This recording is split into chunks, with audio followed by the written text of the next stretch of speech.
एक ओंकार सतनाम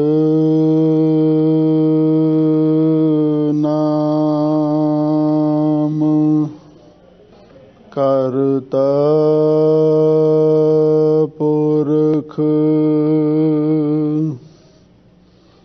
निर्भौ निर्वैर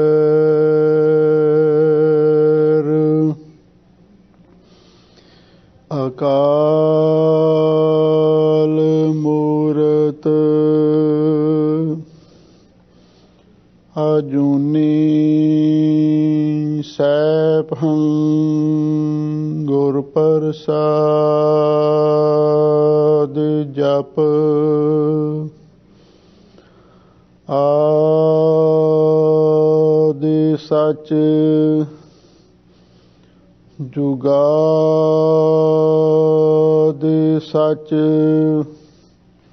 है भी सच नानक होसी भी सच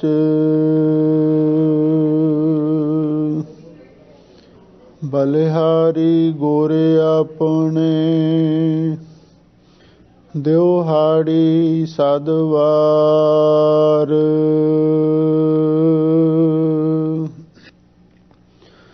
जिन मानस ते देवते किए करत न लागी वार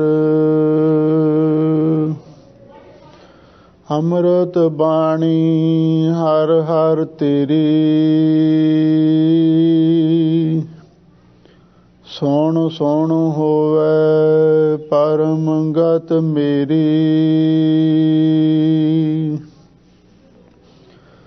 जलन बुझी शीतल होए मनुआ सतगुर का दर्शन पाए जियो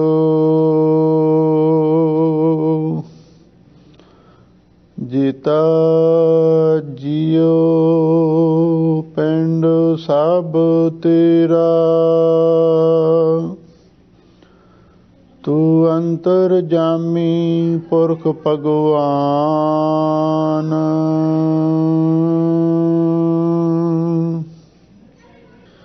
दासन दास कहे जान नानक जिहा तू कराए हैं तिहा हाँ करी वखियान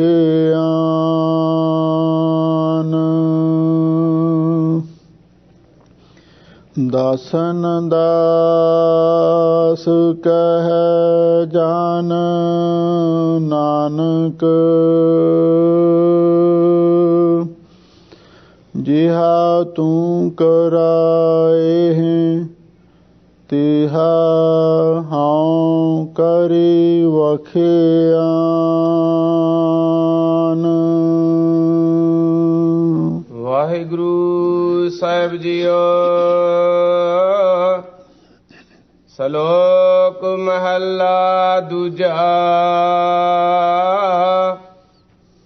दिखिया आँख बुझाया सिफती सच समयो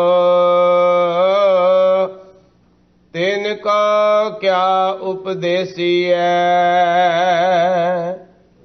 जिन गुर नानक देओ दिखिया आँख बुझाया सिफती सच समयो।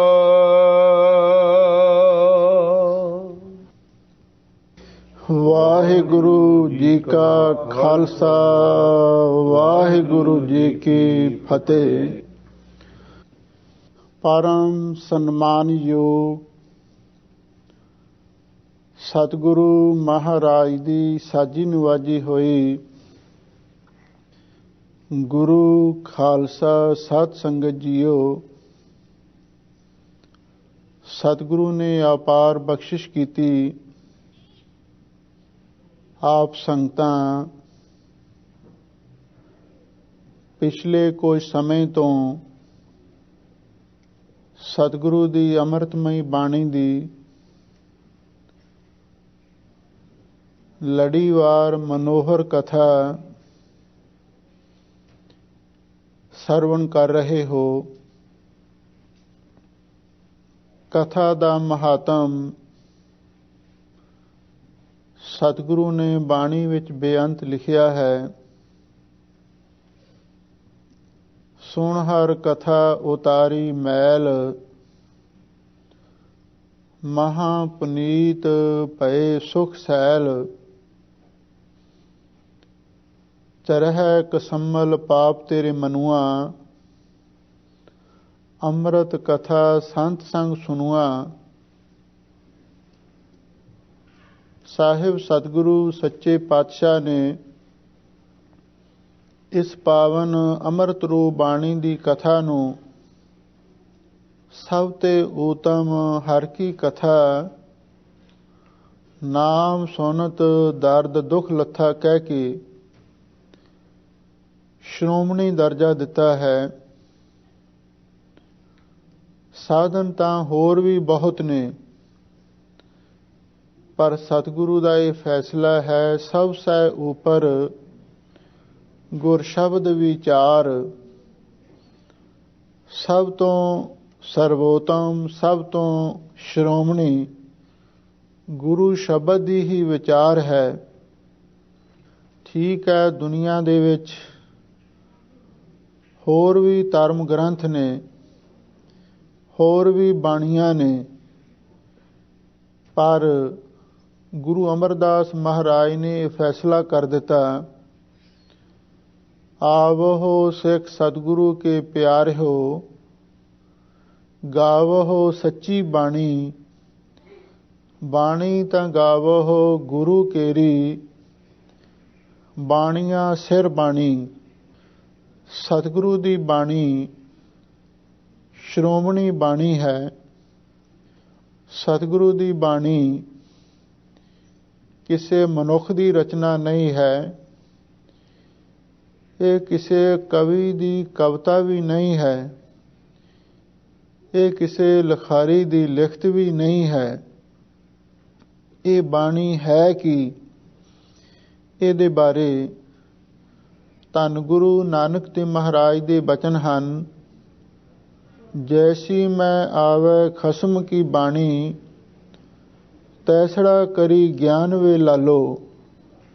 ਇਹ ਬਾਣੀ ਉਸ ਖਸਮ ਦੀ ਬਾਣੀ ਹੈ। ਵਾਹੋ ਵਾਹੋ ਬਾਣੀ ਨਿਰੰਕਾਰ ਹੈ, ਤਿਸ ਜੀਵੜ ਅਵਰ ਨਾ ਕੋਏ।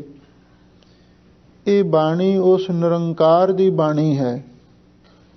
ਇਸੇ ਬਾਣੀ ਨੂੰ ਧੰਨ ਗੁਰੂ ਅਰਜਨ ਦੇਵ ਮਹਾਰਾਜ ਸੱਚੇ ਪਾਤਸ਼ਾਹ ਨੇ ਧੁਰ ਕੀ ਬਾਣੀ ਆਈ ਤਿਨ ਸਗਲੀ ਚਿੰਤ ਮਿਟਾਈ, ਇਸ ਨੂੰ ਧੁਰ ਕੀ ਬਾਣੀ ਦਾ ਖਿਤਾਬ ਪ੍ਰਦਾਨ ਕੀਤਾ ਹੈ।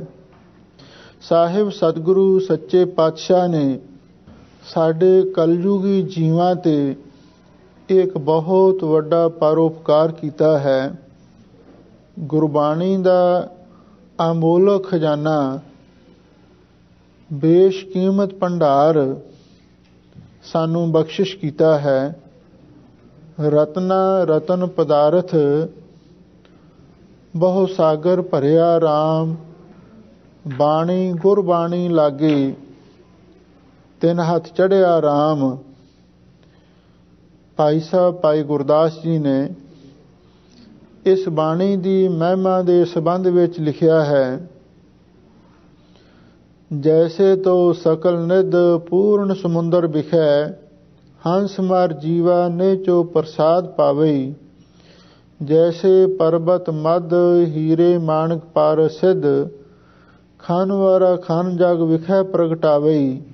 ਜੈਸੇ ਬਣ ਵਿਖੇ ਮਲਿਆਗਰ ਸੋਂਦਾ ਕਪੂਰ, ਸੋਧ ਕੈ ਸੁਬਾਸੀ ਸੁਬਾਸ ਬਹਿ ਸਾਵਈ।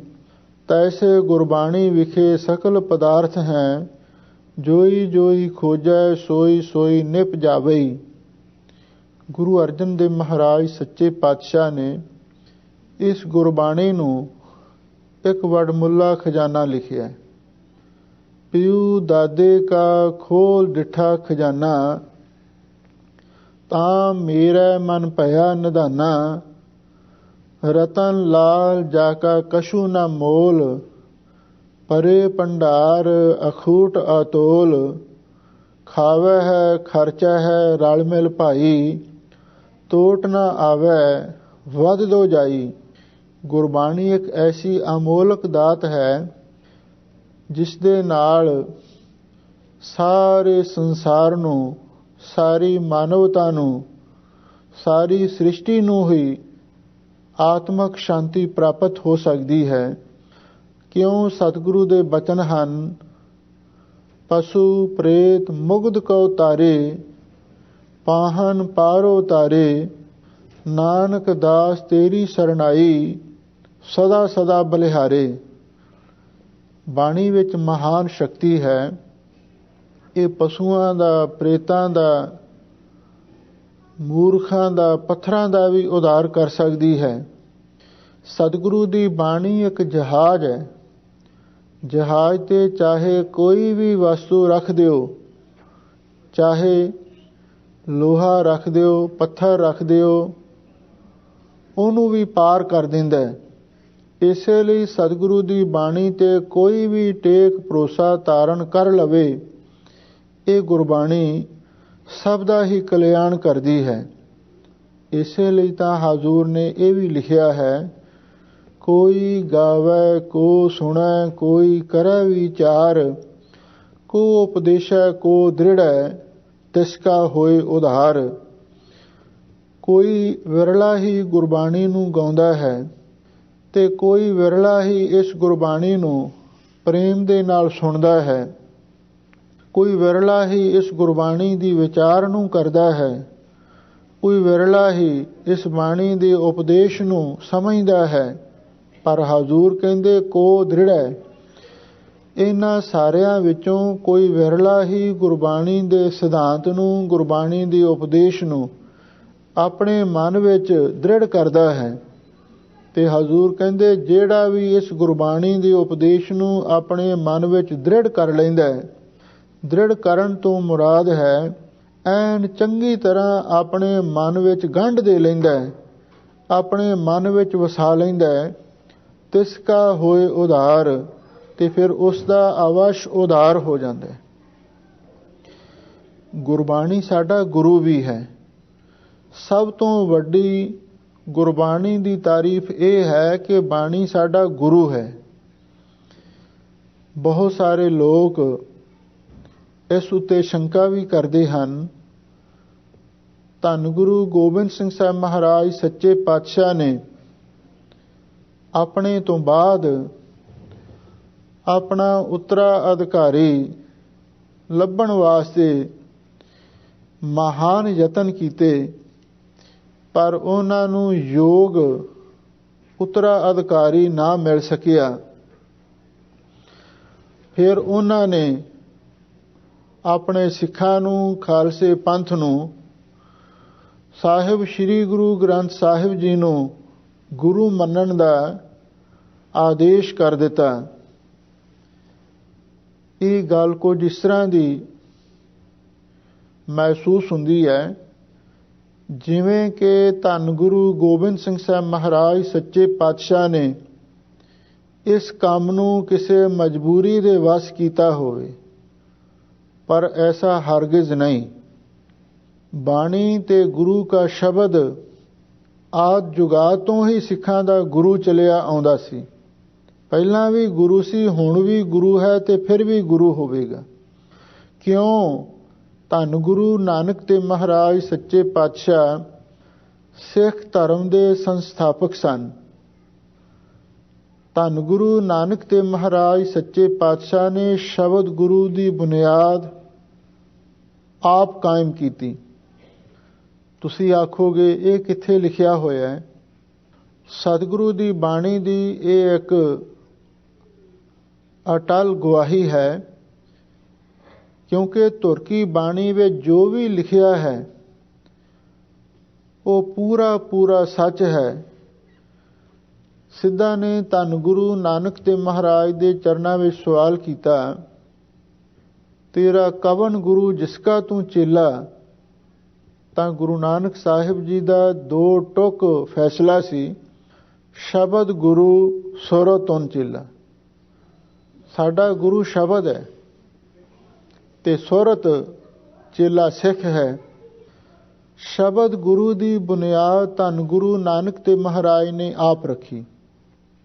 गुरु नानक साहिब जी जिथे भी गए लोगां नूं शब्द नाल जोड़िया, ना कि शरीर दे नाल। ये गल खास करके ध्यान देण योग है। गुरु ने ये गल गुरसिखां नूं समझाई, गुरु दा असली रूप शरीर नहीं, देह नहीं। गुरु दा असली स्वरूप गुरु दा शब्द है, गुरु दे विचार ने, गुरु दी बाणी है। जिहड़ा गुरसिख बाणी नाल जुड़ेगा उहदे उत्ते सतगुरु दीयां खुशियां होणगीਆਂ। जिथे भी सतगुरु गए उथे अमृत बाणी द्वारा गुरसिख संगतां नूं उपदेश दिता ते फिर उही गुरबाणी उन्हां नूं पढ़न, सुणन, विचारण वास्ते आखिया। ते जिहड़े भी गुरु नानक दे सिख होए और उन्हां ने उस बाणी दा ही लड़ फड़िया ते हुण तक फड़ी आ रहे ने। धन गुरु नानक ते महाराज सच्चे पातशाह तो बाद 9 सतगुरु होए और उन्हां 9 सतगुरु साहिबान दे विचों 5 सतगुरु साहिबान ने अमृत रूप बाणी उचारण भी कीती ते गुरु नानक दी बाणी दा प्रचार भी कीता। 5वें गुरु धन गुरु अर्जन देव महाराज सच्चे पातशाह ने सतगुरु साहिबान दी सारी बाणी नूं एक तां संग्रह कीता। साहिब श्री गुरु ग्रंथ साहिब जी दी पावन बीड़ तैयार कीती। वो बीड़ तैयार करन दे समय साहिब सतगुरु सच्चे पातशाह ने सतगुरु साहिबान दे नाल नाल कुछ होर भी हिंदू ते मुस्लिम भगतां भट्टां दी बाणी नूं भी साहिब श्री गुरु ग्रंथ साहिब जी दी अंदर लिखवाया है। इस बाणी नूं सारी मनुखता दा गुरु गुरु महाराज ने स्थापन कीता है।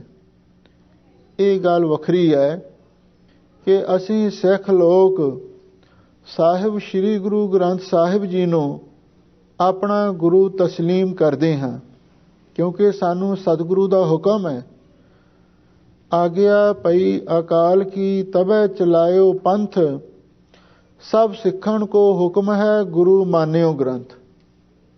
ऐ गुरसिखो, तुसीं देहधारी गुरु नूं गुरु नहीं मनना।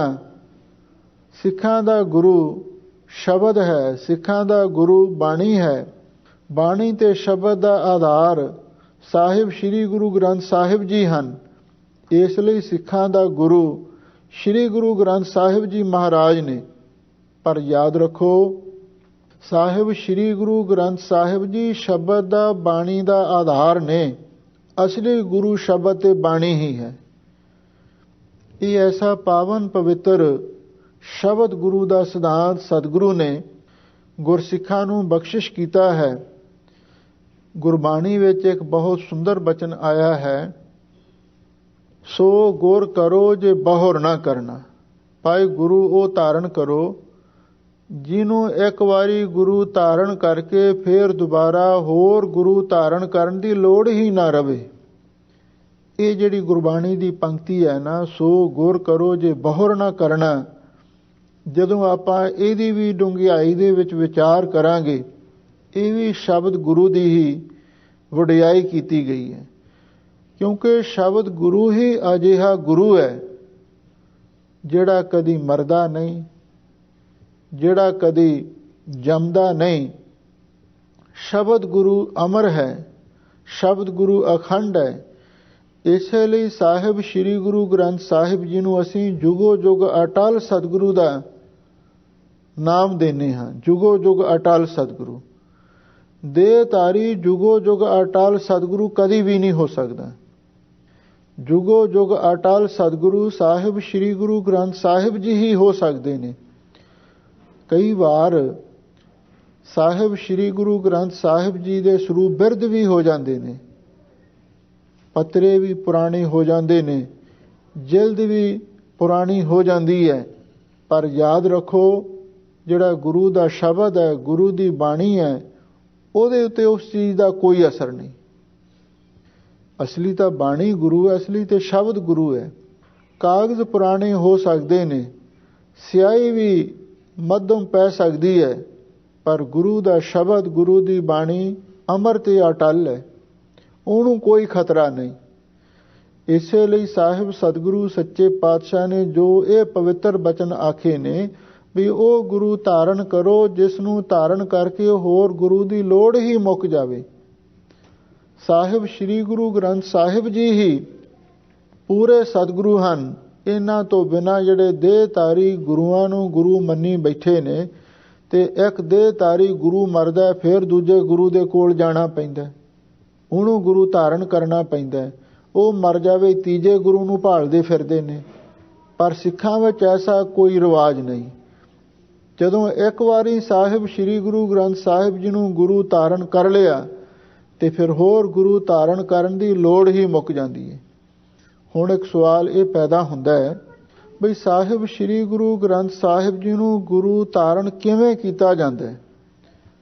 ਇਸ ਗੱਲ ਤੋਂ ਅਸੀਂ ਬਹੁਤ ਸਾਰੇ ਸਿੱਖ ਨਾ ਵਾਕਿਫ ਹਾਂ, ਕਿਉਂਕਿ ਸਾਡੇ ਮਨ ਦੇ ਵਿੱਚ ਇਹ ਇੱਕ ਵੱਡਾ ਭੁਲੇਖਾ ਪੈ ਗਿਆ ਬਈ ਅਸੀਂ ਸਾਹਿਬ ਸ੍ਰੀ ਗੁਰੂ ਗ੍ਰੰਥ ਸਾਹਿਬ ਜੀ ਨੂੰ ਮੱਥਾ ਟੇਕਦੇ ਹਾਂ, ਅਸੀਂ ਗੁਰੂ ਦੀ ਬਾਣੀ ਵੀ ਪੜ੍ਹਦੇ ਸੁਣਦੇ ਹਾਂ, ਅਸੀਂ ਸਾਹਿਬ ਸ੍ਰੀ ਗੁਰੂ ਗ੍ਰੰਥ ਸਾਹਿਬ ਜੀ ਤੋਂ ਬਿਨਾਂ ਕਿਸੇ ਨੂੰ ਹੋਰ ਗੁਰੂ ਨਹੀਂ ਮੰਨਦੇ। ਇਸ ਲਈ ਅਸੀਂ ਸਾਹਿਬ ਸ੍ਰੀ ਗੁਰੂ ਗ੍ਰੰਥ ਸਾਹਿਬ ਜੀ ਨੂੰ ਗੁਰੂ ਧਾਰਨ ਕਰ ਹੀ ਲਿਆ ਹੈ। ਪਰ ਨਹੀਂ, ਇੱਥੇ ਆ ਕੇ ਥੋੜ੍ਹੀ ਜਿਹੀ ਸਾਨੂੰ ਹੋਰ ਵਿਚਾਰ ਕਰਨੀ ਪਵੇਗੀ। ਸਾਹਿਬ ਸ੍ਰੀ ਗੁਰੂ ਗ੍ਰੰਥ ਸਾਹਿਬ ਜੀ ਸਾਡੇ ਸਿੱਖਾਂ ਦੇ ਗੁਰੂ ਨੇ। ਗੁਰੂ ਧਾਰਨ ਕਰਨ ਦੀ ਕੋਈ ਮਰਜ਼ਾਦਾ ਹੁੰਦੀ ਹੈ, ਗੁਰੂ ਧਾਰਨ ਕਰਨ ਦੀ ਕੋਈ ਰੀਤ ਹੁੰਦੀ ਹੈ, ਗੁਰੂ ਧਾਰਨ ਕਰਨ ਦੀ ਕੋਈ ਰਸਮ ਹੁੰਦੀ ਹੈ। ਉਹ ਰਸਮ ਕਿਹੜੀ ਹੈ, ਉਹਦੇ ਬਾਰੇ ਸਾਨੂੰ ਗੁਰਬਾਣੀ ਦੇ ਚਾਨਣ ਦੇ ਵਿੱਚ ਹਰ ਗੁਰਸਿੱਖ ਮਾਈ ਭਾਈ ਨੂੰ ਵਿਚਾਰ ਕਰਨੀ ਚਾਹੀਦੀ ਹੈ। ਦੇਹਧਾਰੀ ਗੁਰੂ ਧਾਰਨ ਕਰਨ ਦੀ ਵੀ ਮਰਜ਼ਾਦਾ ਹੈ। ਸਾਡੇ ਗੁਰੂ ਸ਼ਬਦ ਗੁਰੂ ਨੇ, ਜੁਗੋ ਜੁਗ ਅਟਲ ਸਤਿਗੁਰੂ ਨੇ, ਇਹਨਾਂ ਨੂੰ ਵੀ ਧਾਰਨ ਕਰਨ ਦੀ ਕੋਈ ਮਰਜ਼ਾਦਾ ਹੈ। ਦੇਹਧਾਰੀ ਗੁਰੂ ਨੂੰ ਜੇ ਗੁਰੂ ਧਾਰਨ ਕਰਨਾ ਹੋਵੇ ਔਰ ਉਹਦੇ ਕੋਲੇ ਜਾ ਕੇ ਉਹਦੀ ਦੀਖਿਆ, ਉਹਦੀ ਸਿੱਖਿਆ ਨੂੰ ਲੈਣਾ ਪੈਂਦਾ, ਫਿਰ ਉਹ ਸਾਡਾ ਗੁਰੂ ਬਣਦਾ ਹੈ ਤੇ ਜਿਹੜੇ ਉਹ ਸਿੱਖਿਆ ਨੂੰ ਲੈਣ ਵਾਲੇ ਨੇ ਉਹ ਉਸਦੇ ਚੇਲੇ ਬਣ ਜਾਂਦੇ ਨੇ। ਸਾਹਿਬ ਸ੍ਰੀ ਗੁਰੂ ਗ੍ਰੰਥ ਸਾਹਿਬ ਜੀ ਨੂੰ ਜੇ ਅਸੀਂ ਗੁਰੂ ਧਾਰਨ ਕਰਨਾ ਹੈ, ਇਧਰ ਵੀ ਸਤਿਗੁਰੂ ਨੇ ਸਾਡੇ ਲਈ ਕੋਈ ਮਰਜ਼ਾਦਾ ਬਣਾਈ ਹੈ। ਉਹ ਮਰਜ਼ਾਦਾ ਇਹ ਹੈ ਬਈ ਤੁਸੀਂ ਸਾਹਿਬ ਸ੍ਰੀ ਗੁਰੂ ਗ੍ਰੰਥ ਸਾਹਿਬ ਜੀ ਦੀ ਹਜ਼ੂਰੀ ਵਿੱਚ ਆ ਕੇ ਪੰਜਾਂ ਪਿਆਰਿਆਂ ਤੋਂ ਖੰਡੇ ਬਾਟੇ ਦਾ ਅੰਮ੍ਰਿਤ ਛਕਣਾ।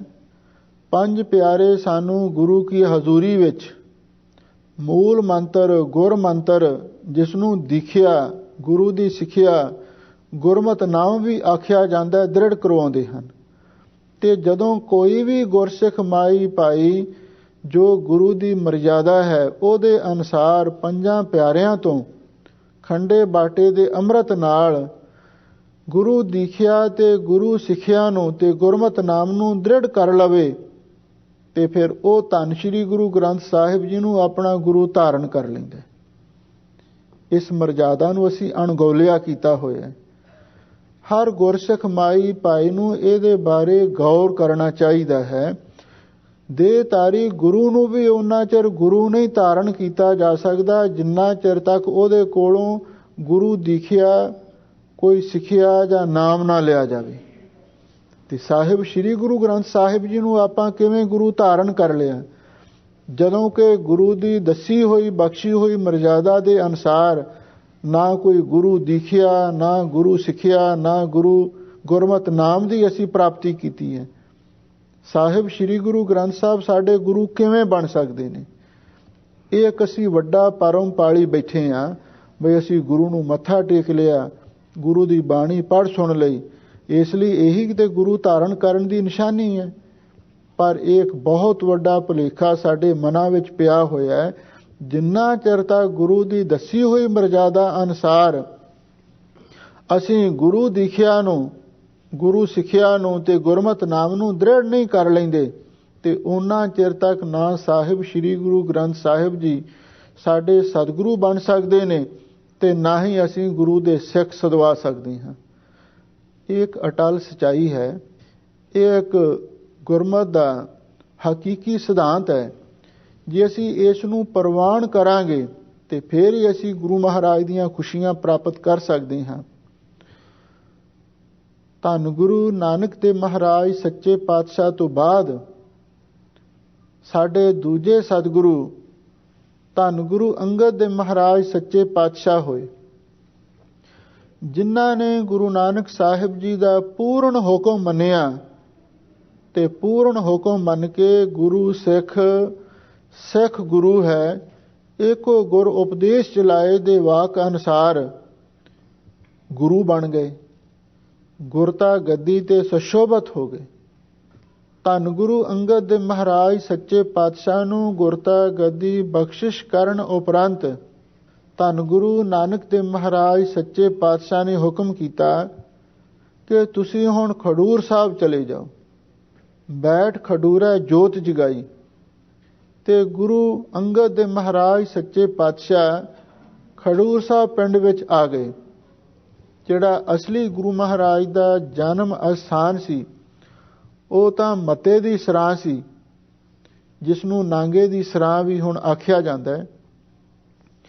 ਅਤੇ ਉਸ ਅਸਥਾਨ ਤੇ ਗੁਰੂ ਅੰਗਦ ਦੇਵ ਮਹਾਰਾਜ ਦਾ ਅਵਤਾਰ ਹੋਇਆ ਔਰ ਇਹ ਵੀ ਮਹਾਂਪੁਰਖ ਦੱਸਦੇ ਸਨ ਬਈ ਹੋਇਆ ਵੀ ਗੁਰੂ ਨਾਨਕ ਸਾਹਿਬ ਦੇ ਬਚਨਾਂ ਦੇ ਨਾਲ ਹੀ ਸੀ। ਤੇ ਫਿਰ ਗੁਰੂ ਮਹਾਰਾਜ ਸੱਚੇ ਪਾਤਸ਼ਾਹ ਦੀ ਸੇਵਾ ਕਰਕੇ ਉਹਨਾਂ ਨੇ ਗੁਰੂ ਨਾਨਕ ਸਾਹਿਬ ਜੀ ਦੀਆਂ ਖੁਸ਼ੀਆਂ ਪ੍ਰਾਪਤ ਕੀਤੀਆਂ। ਗੁਰੂ ਦੀ ਆਗਿਆ ਮੰਨ ਕੇ ਖਡੂਰ ਸਾਹਿਬ ਚਲੇ ਗਏ। ਧੰਨ ਗੁਰੂ ਨਾਨਕ ਦੇਵ ਮਹਾਰਾਜ ਸੱਚੇ ਪਾਤਸ਼ਾਹ ਨੇ ਸ਼੍ਰੀ ਕਰਤਾਰਪੁਰ ਸਾਹਿਬ ਜੀ ਦੇ ਅੰਦਰ ਜਦੋਂ ਅੰਤਮ ਸਮਾਂ ਆਇਆ ਤੇ ਜਿੰਨੀਆਂ ਵੀ ਗੁਰੂ ਨਾਨਕ ਨਾਮ ਲੇਵਾ ਗੁਰਸਿੱਖ ਸੰਗਤਾਂ ਸਨ, ਉਹਨਾਂ ਨੂੰ ਸੰਦੇਸ਼ ਘੱਲਿਆ ਵੀ ਜਿਹੜੇ ਵੀ ਗੁਰਸਿੱਖ ਮਾਈ ਭਾਈ ਸਤਿਗੁਰੂ ਦੇ ਦਰਸ਼ਨ ਕਰਨਾ ਚਾਹੁੰਦੇ ਨੇ, ਉਹ ਆ ਕੇ ਅੰਤਮ ਦਰਸ਼ਨ ਕਰ ਲੈਣ ਤੇ ਅੰਤਮ ਬਚਨ ਸਤਿਗੁਰੂ ਦੇ ਸਰਵਣ ਕਰ ਲੈਣ। ਜਿੱਥੇ ਜਿੱਥੇ ਇਹ ਖਬਰ ਪਹੁੰਚੀ, ਦੂਰੋਂ ਨੇੜਿਓਂ ਬੇਅੰਤ ਸੰਗਤਾਂ ਸਤਿਗੁਰੂ ਦੇ ਦਰਸ਼ਨ ਦੀਦਾਰ ਕਰਨ ਵਾਸਤੇ ਪੁੱਜੀਆਂ। ਇਤਿਹਾਸ ਵਿੱਚ ਇਹ ਵੀ ਲਿਖਿਆ ਹੈ, ਜਾਹਰ ਪੀਰ ਜਗਤ ਗੁਰ ਬਾਬਾ। ਗੁਰੂ ਨਾਨਕ ਦੇ ਸਿੱਖ ਹਿੰਦੂ ਵੀ ਸਨ, ਮੁਸਲਮਾਨ ਵੀ ਸਨ। ਗੁਰੂ ਨਾਨਕ ਦੇ ਸਿੱਖ ਸਾਰੀ ਮਨੁੱਖਤਾ ਦੇ ਵਿੱਚ ਹੀ ਬੇਅੰਤ ਬਣ ਚੁੱਕੇ ਸਨ। ਇਸੇ ਲਈ ਜਦੋਂ ਉਹਨਾਂ ਨੂੰ ਪਤਾ ਲੱਗਿਆ ਬਈ ਧੰਨ ਗੁਰੂ ਨਾਨਕ ਦੇਵ ਮਹਾਰਾਜ ਸੱਚੇ ਪਾਤਸ਼ਾਹ ਜੋਤੀ ਜੋਤ ਸਮਾਉਣ ਲੱਗੇ ਹਨ, ਸਾਰਿਆਂ ਦੇ ਮਨ ਦੇ ਵਿੱਚ ਦਰਸ਼ਨਾਂ ਦੀ ਭਾਰੀ ਉਮੰਗ ਤੇ ਤਰੰਗ ਪੈਦਾ ਹੋਈ। ਸਭ ਨੇ ਵਹੀਰਾਂ ਘਤੀਆਂ। ਇਤਿਹਾਸ ਇਹ ਵੀ ਦੱਸਦਾ ਹੈ, ਜਦੋਂ ਬੇਅੰਤ ਸੰਗਤਾਂ ਸਤਿਗੁਰੂ ਦੇ ਦਰਸ਼ਨ ਦੀਦਾਰ ਕਰਨ ਵਾਸਤੇ ਪੁੱਜੀਆਂ ਤੇ ਸਾਹਿਬ ਸਤਿਗੁਰੂ ਸੱਚੇ ਪਾਤਸ਼ਾਹ ਨੇ ਸਭ ਗੁਰਸਿੱਖ ਸੰਗਤਾਂ ਨੂੰ ਅੰਤਮ ਉਪਦੇਸ਼ ਦਿੱਤਾ। ਧਰਮ ਦੀ ਕਿਰਤ ਕਰਨਾ, ਨਾਮ ਜਪਣਾ, ਵੰਡ ਛਕਣਾ, ਗੁਰਮੁਖ ਨਾਮ ਦਾਨ ਇਸ਼ਨਾਨ ਦਾ ਧਾਰਨੀ ਬਣਾਇਆ। ਉਸ ਤੋਂ ਬਾਅਦ ਗੁਰੂ ਮਹਾਰਾਜ ਸੱਚੇ ਪਾਤਸ਼ਾਹ ਨੇ ਸਾਰੇ ਗੁਰਸਿੱਖਾਂ ਨੂੰ ਆਖਿਆ, ਭਾਈ ਤੁਸਾਂ ਰੋਣਾ ਨਹੀਂ। ਜਿਹੜੇ ਗੁਰੂ ਘਰ ਦੇ ਰਬਾਬੀ ਸਨ, ਉਹਨਾਂ ਨੂੰ ਹੁਕਮ ਕੀਤਾ ਤੁਸੀਂ ਕੀਰਤਨ ਕਰਨਾ ਹੈ। ਔਰ ਇਹ ਵੀ ਸਤਿਗੁਰੂ ਨੇ ਬਚਨ ਕੀਤਾ ਬਈ ਸੋਹਿਲੇ ਬਾਣੀ ਦਾ ਵੀ ਉਚਾਰਨ ਕਰਨਾ, ਕਿਉਂਕਿ ਜਿਹੜੀ ਸੋਹਿਲਾ ਬਾਣੀ ਹੈ ਇਹ ਸੌਣ ਲੱਗਿਆਂ ਪੜ੍ਹੀ ਜਾਂਦੀ ਹੈ ਅਤੇ ਅੰਤਮ ਸਮੇਂ ਵੀ ਸੋਹਿਲੇ ਬਾਣੀ ਦਾ ਪਾਠ ਕੀਤਾ ਜਾਂਦਾ ਹੈ। ਧੰਨ ਗੁਰੂ ਨਾਨਕ ਦੇਵ ਮਹਾਰਾਜ ਨੇ ਵੀ ਉਚੇਚਾ ਕਹਿ ਕੇ ਸੋਹਲੇ ਬਾਣੀ ਦਾ ਪਾਠ ਕਰਵਾਇਆ ਜੋਤੀ ਜੋਤ ਸਮਾਉਣ ਦੇ ਸਮੇਂ। ਇਹ ਗੁਰੂ ਦਾ ਬਚਨ ਹੋਇਆ ਜੋ ਪੁਰਾਤਨ ਇਤਿਹਾਸਾਂ ਤੋਂ ਹੁਕਮਨਾਮਿਆਂ ਤੋਂ ਸਾਨੂੰ ਸੇਧ ਮਿਲਦੀ ਹੈ। ਹੁਣ ਧੰਨ ਗੁਰੂ ਨਾਨਕ ਦੇਵ ਮਹਾਰਾਜ ਸੱਚੇ ਪਾਤਸ਼ਾਹ ਜਦੋਂ ਜੋਤੀ ਜੋਤ ਸਮਾ ਗਏ, ਉਧਰ ਸੰਗਤਾਂ ਵੈਰਾਗ ਤੇ ਪ੍ਰੇਮ ਦੇ ਵਿੱਚ ਕੀਰਤਨ ਸੁਣ ਰਹੀਆਂ ਹਨ ਤੇ ਸਾਰਿਆਂ ਦੇ ਮਨ ਪ੍ਰੇਮ ਦੇ ਵਿੱਚ ਢਲੇ ਹੋਏ ਹਨ। ਔਰ ਉਹ ਸਮੇਂ ਦੇ ਅੰਦਰ ਇੱਕ ਪਠਾਣਾ ਦਾ ਜਥਾ ਆਇਆ ਔਰ ਉਹਨਾਂ ਨੇ ਸਤਿਗੁਰੂ ਦੇ ਅੰਤਮ ਦਰਸ਼ਨ ਕਰਨ ਦੇ ਲਈ ਇੱਛਾ ਪ੍ਰਗਟ ਕੀਤੀ। ਤਾਂ ਜਿਹੜੇ ਗੁਰੂ ਨਾਨਕ ਦੇ ਉਸ ਵੇਲੇ ਸਿੱਖ ਸਨ, ਉਹਨਾਂ ਨੇ ਆਖਿਆ ਵੀ ਧੰਨ ਗੁਰੂ ਨਾਨਕ ਦੇਵ ਮਹਾਰਾਜ ਸੱਚੇ ਪਾਤਸ਼ਾਹ ਤੇ ਜੋਤੀ ਜੋਤ ਸਮਾ ਗਏ ਨੇ, ਇਸ ਲਈ ਹੁਣ ਉਹਨਾਂ ਦੇ ਤੁਹਾਨੂੰ ਦਰਸ਼ਨ ਨਹੀਂ ਹੋ ਸਕਦੇ। ਇਹ ਗੱਲ ਸੁਣ ਕੇ ਉਹਨਾਂ ਮੁਸਲਮਾਨ ਭਰਾਵਾਂ ਨੇ ਗੁਰਸਿੱਖਾਂ ਨੂੰ ਆਖਿਆ ਬਈ ਚਲੋ ਅਸੀਂ ਦਰਸ਼ਨ ਤਾਂ ਨਹੀਂ ਕਰ ਸਕੇ, ਪਰ ਸਾਡੀ ਇੱਕ ਗੁਜ਼ਾਰਿਸ਼ ਹੈ, ਜੇ ਗੁਰੂ ਨਾਨਕ ਸਾਹਿਬ ਸਿੱਖਾਂ ਦੇ ਗੁਰੂ ਸਨ, ਮੁਸਲਮਾਨਾਂ ਦੇ ਵੀ ਉਹ ਪੀਰ ਸਨ, ਇਸ ਲਈ ਅਸੀਂ ਜਿਹੜੀ ਅੰਤਮ ਰਸਮ ਹੈ ਉਹਨਾਂ ਦੀ ਆਪਣੇ ਮੁਸਲਮਾਨੀ ਸ਼ਰ੍ਹਾ ਦੇ ਮੁਤਾਬਕ ਕਰਨੀ ਚਾਹੁੰਦੇ ਹਾਂ, ਕਿਉਂਕਿ ਅਸੀਂ ਵੀ ਗੁਰੂ ਦੇ ਮੁਰੀਦ ਹਾਂ, ਅਸੀਂ ਵੀ ਗੁਰੂ ਦੇ ਸਿੱਖ ਹਾਂ। ਇੱਥੋਂ ਪਤਾ ਲੱਗਦਾ ਹੈ ਵੀ ਗੁਰੂ ਨਾਨਕ ਸਾਹਿਬ ਦਾ ਮੁਸਲਮਾਨਾਂ ਦੇ ਮਨ ਦੇ ਵਿੱਚ ਵੀ ਕਿੰਨਾ ਪਿਆਰ ਸੀ। ਉਹ ਕਹਿਣ ਲੱਗੇ ਅਸੀਂ ਗੁਰੂ ਨਾਨਕ ਦੇ ਮੁਰੀਦ ਹਾਂ, ਇਸ ਲਈ ਅਸੀਂ ਅੰਤਮ ਰਸਮ ਆਪਣੀ ਸ਼ਰ੍ਹਾ ਦੇ ਮੁਤਾਬਕ ਕਰਨੀ ਚਾਹੁੰਦੇ ਹਾਂ। ਤਾਂ ਕਹਿੰਦੇ ਨੇ ਉਸ ਵੇਲੇ ਗੁਰਸਿੱਖਾਂ ਨੇ ਉਹਨਾਂ ਨੂੰ ਬੜੇ ਪਿਆਰ ਦੇ ਨਾਲ ਸਮਝਾਇਆ। ਕਹਿਣ ਲੱਗੇ ਤੁਸੀਂ ਇਹੋ ਜਿਹੇ ਮਸਲੇ ਹੁਣ ਖੜੇ ਨਾ ਕਰੋ, ਕਿਉਂਕਿ ਸਮਾਂ ਵਿਚਾਰਨ ਦੀ ਲੋੜ ਹੈ, ਵਕਤ ਵਿਚਾਰੇ ਸੋ ਬੰਦਾ ਹੋਏ। ਹੁਣ ਜਿਵੇਂ ਵੀ ਗੁਰੂ ਨਾਨਕ ਸਾਹਿਬ ਕਹਿ ਗਏ ਹਨ, ਇਹ ਮਰਜ਼ਾਦਾ, ਇਹ ਰਸਮ ਉਸੇ ਤਰ੍ਹਾਂ ਹੀ ਹੋਣੀ ਹੈ। ਗੁਰੂ ਨਾਨਕ ਸਾਹਿਬ ਕੀ ਕਹਿ ਗਏ ਨੇ?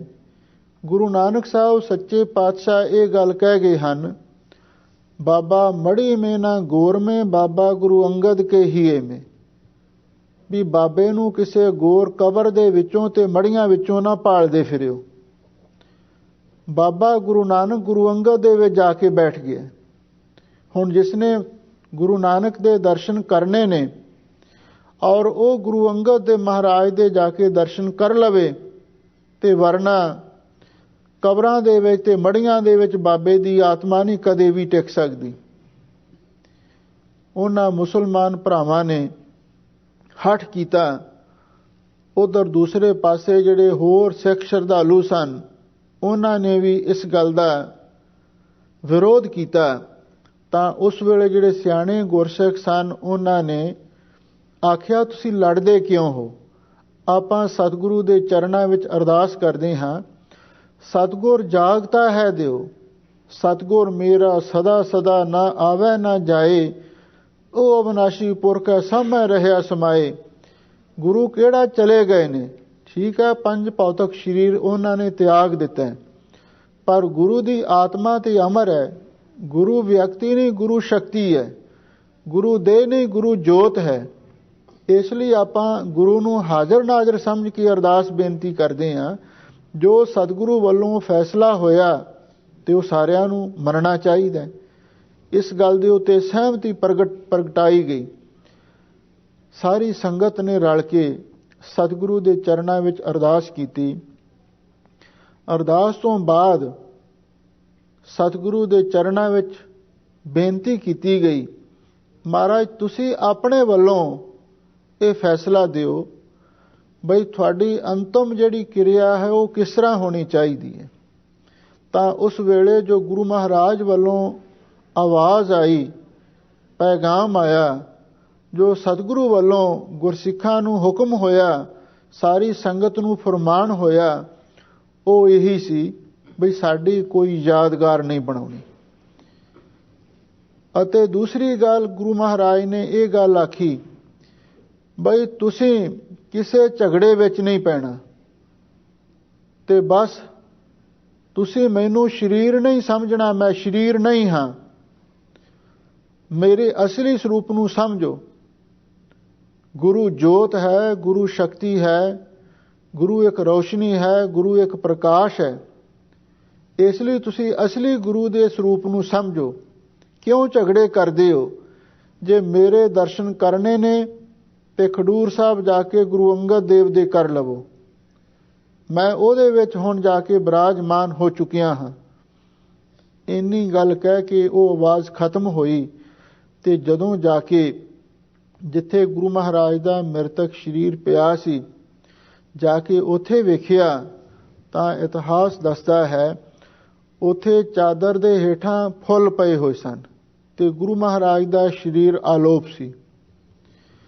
ਧੰਨ ਗੁਰੂ ਨਾਨਕ ਦੇਵ ਮਹਾਰਾਜ ਸੱਚੇ ਪਾਤਸ਼ਾਹ ਨੇ ਆਪਣੇ ਸਰੀਰ ਨੂੰ ਹੀ ਆਪਣੀ ਸ਼ਕਤੀ ਨਾਲ ਆਲੋਪ ਕਰ ਲਿਆ ਤੇ ਬਾਅਦ ਵਿੱਚ ਫੁੱਲ ਹੀ ਰਹਿ ਗਏ, ਕਿਉਂਕਿ ਲੋਕਾਂ ਨੇ ਕਿਸੇ ਨੇ ਕਿਵੇਂ ਕਰਨਾ ਸੀ, ਕਿਸੇ ਨੇ ਕਿਵੇਂ ਕਰਨਾ ਸੀ।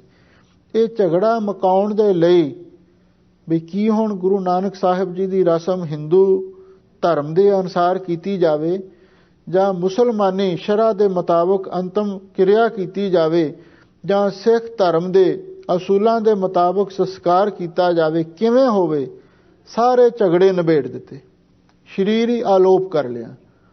ਉਸ ਤੋਂ ਬਾਅਦ ਗੁਰਸਿੱਖਾਂ ਦਾ ਵਿਸ਼ਵਾਸ ਹੋਇਆ ਵੀ ਗੁਰੂ ਤੇ ਅਮਰ ਨੇ, ਗੁਰੂ ਸਰੀਰ ਨਹੀਂ ਸਨ, ਗੁਰੂ ਨੇ ਆਪਣਾ ਸਰੀਰ ਵੀ ਆਲੋਪ ਕਰ ਲਿਆ। ਗੁਰੂ ਤੇ ਪਰਮੇਸ਼ਰ ਸਨ ਤੇ ਹੁਣ ਉਹਨਾਂ ਦੀ ਜੋਤ ਖਡੂਰ ਦੇ ਵਿੱਚ ਜਗ ਰਹੀ ਹੈ।